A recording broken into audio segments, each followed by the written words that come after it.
the numbers need to add up. And they expect us to make choices even if they're difficult.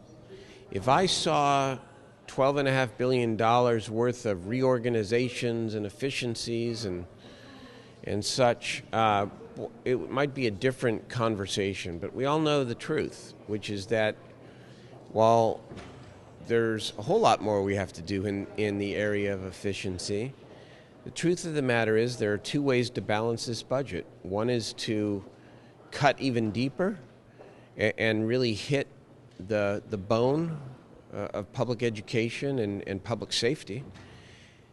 And two is to give people the choice to decide whether they want to take a different route and not live with that level of disinvestment.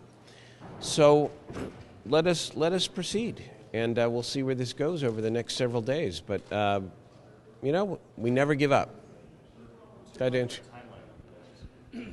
Well, I think what I'll announce here in a few moments is that we'll have the House on call beginning tomorrow and including over the weekend, and we will see where the conversations go. I've spoken to a number of my Republican colleagues today on the floor, and we intend to use the next couple days to hopefully intensify the discussion/negotiations with the members who want to talk about a resolution here and try to get to a positive resolution as quickly as possible.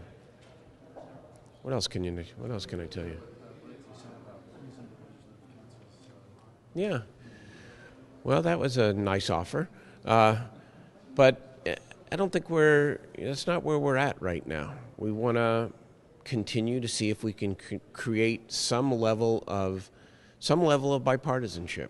And, I think there was some bipartisanship over the last 2 days. Republicans voted for a lot of the bills. But I think public safety, as I said, really is a very important example of where the minority party is, in fact, caught between conflicting values. They want to keep a high level of public safety, but they don't want to engage in a conversation about, well, what is the consequence of failing to give people the choice? And you can't have both.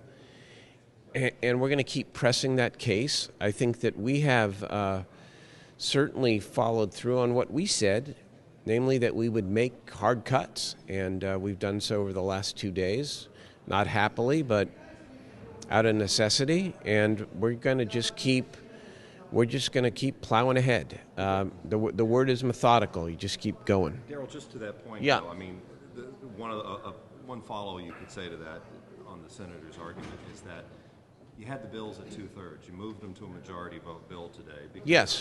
Because reality set in. You weren't going to get Republican votes. Right. So why not do that for the taxes? Well, not necessarily that, but if you feel a sense of responsibility to the state to do what's right, then why not just do what's right? Because we have not first of all, we have not foreclosed any options. But secondly, we believe there will be a better chance of success at the ballot, and it's plain the better way to go to have a comprehensive agreement. Let me give you a concrete example. Even though Senator Blakeslee was referring to putting the tax extensions on the ballot, but there is at least $4 billion of this plan that is absolutely subject to a 2/3 supermajority vote. The single sales factor, the enterprise zone, and the redevelopment. So to go that route at this point would essentially take $4 billion of budget solution off the table, and we don't want to do that. The prize here, I've said it many times, there is a prize here amidst all this pain, and the prize is to put the fiscal crisis in California behind us. The legislative analyst says you do something comparable to this framework and this plan, you deal with the structural deficit, you deal with the out-year deficit. Imagine this capital and a state where we were working on public education or energy or the whole host of other challenges in this state, where we were building a new economy instead of dealing with this behemoth known as the deficit every single year.